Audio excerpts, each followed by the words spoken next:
Adam Zanzi, welcome to it as Hollywood Bits brings you another stunning episode of Game On. And before we get things started this week, let's just start off as the football fraternity worldwide by taking our hats off to Liverpool for being crowned champions of England. And of course, we have to congratulate you, Shane, as the Liverpool fan. It's been since 2013 since United last won a championship, and they were on 20. You guys eventually catching up on 20 championships won overall. Good. Eventually. Good to be with you, but eventually catching up with you. But then again, how many European titles have Liverpool won and Man United won? Point. Okay. Good point. Let's move on. Touche. Yeah, but congratulations nonetheless. Yeah. Great season. Unexpected, is it fair to say, considering Klopp leaving at the end of last season, new coach coming in.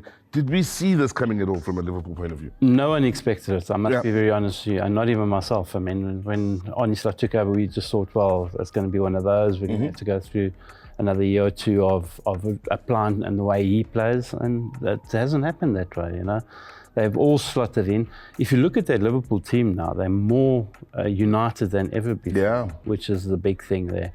And also, he's got that midfield where Klopp struggled with the midfield, the holding midfielder, and the defending of your defence. He didn't have that, and Slot's got that right with Liverpool. I mean, Gravenberch's been outstanding. There's been a lot of players outstanding. You know, they all say Mo Salah is scoring the goals, he's making the assists. The team effort, this. But it's in the midfield there. McAllister's been a Trojan. I mean, the smallest guy on the field, but he's been brilliant. Snobbelschleier, there's been a few. So it's been a team effort, and that's what it's about. We talked about it last week, coming into the game against Tottenham, chance to win it at home, which is, of course, the objective. It makes it extra special. But then again, you go and slap 5 past Tottenham, who had a good start. They had a good start, went 1-0 up, and I thought, oh, here we go. But, the class just prevailed after that. You know, Liverpool just lifted up the gear.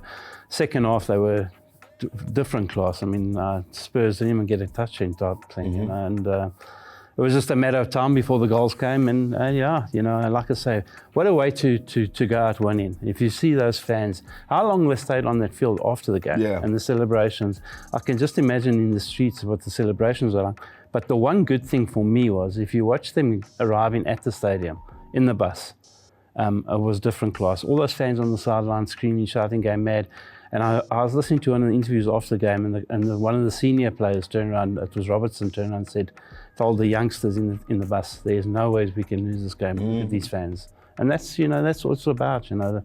It's a team effort, including the fans. Well, the message was almost there. Last week we discussed this. In that a week or so ago, they sat and watched Arsenal as a team on a day off, just to know what they needed coming into this week. Already you could tell they were united and, almost united, excuse the word there, but they were united as a group and knew the mission at hand here. Well, as I said to you, this year has been different class with the way they are together. It's one team, it's a huge team effort, brilliant for them. And, you know, now they've got there, they've got to keep it going now. That's going to be the hard part, is keep it going for next season. Well, it's another win in the Premier League era for Liverpool. Now the second, it was Klopp, and now Slot, of course, and congratulations to Liverpool. But let's talk about down at the bottom. We know who's bowing out in, as far as England, Ipswich, Leicester and Southampton. With regards to those 3 clubs, we've been keeping an eye on them since the start of the season. Where do you see their seasons going away? Look, they were just not good enough. They came up, they didn't bring in enough players, they didn't strengthen their teams much. They brought in 1 or 2 players each team, but when you come into the Premiership, it's different to the Championship. It's much stronger, much harder. Every single game is a harder game. It's a cup final for teams like that. They haven't learned their lesson. They'll all go back down and hopefully bounce back again. But, you know, for me, it's just been that they didn't invest money in players, and that was the biggest problem. Were you surprised in West Ham being as low as 17th and being in the conversation at this stage of the season? Yeah, West Ham have been blown hot and cold all year. You know, it's been one of those seasons for West Ham again. If you're a Hammer supporter, you're very frustrated. So much, they got a good team, but just couldn't put it together, and that's been there the whole year. You know, just couldn't put it together at vital stages. Now, I have to talk about someone who, of course, is a legend here in South Africa, a former teammate of yours at the Kaizer Chiefs some years ago, Lucas Radebe. We know of the work he's done for the country, for Kaizer Chiefs as a legend, but he's also a legend out in Leeds for any youngsters that are watching on and may not be in the know. First global ambassador for Leeds United. That's big from a South African point of view. From a Leeds United point of view. Well, he's huge in Leeds. Yeah. Roo, the chief, whichever one you want to call him. I mean, he's brilliant there. He's been brilliant for them. He was brilliant for Leeds over the years. He's a legend there more than ever before. You know, he's had songs named after him. He's had streets named after him. He's even got a bus now named after him. You know. Basically, he has the keys to the city, yeah? Exactly. Yeah. But I mean, Lucas was just outstanding there for them. I mean, he went there, played many years, even played in goals. Yes. Which some people can't remember.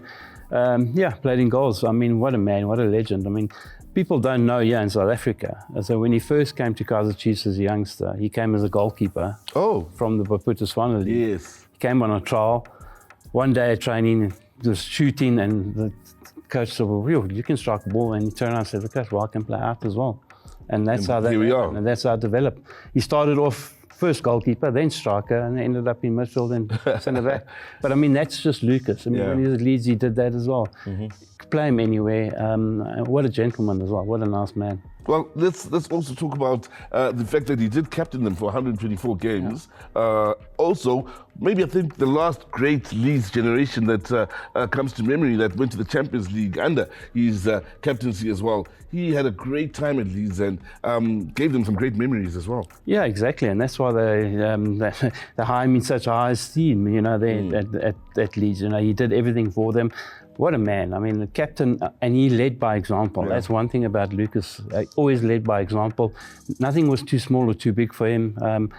He was just outstanding. I mean, one of our greatest exports ever in football. And as much as there have been some great players, I think he stood out and been one of the best. Of course, he went to Leeds at a time when he was there with Phil Masinga. They called Phil Waltzing Masinga at the time out in Leeds. But 10 years, that's almost as much time as what we'd call a one-club man in the time he gave out in Leeds as well, which is also quite crucial.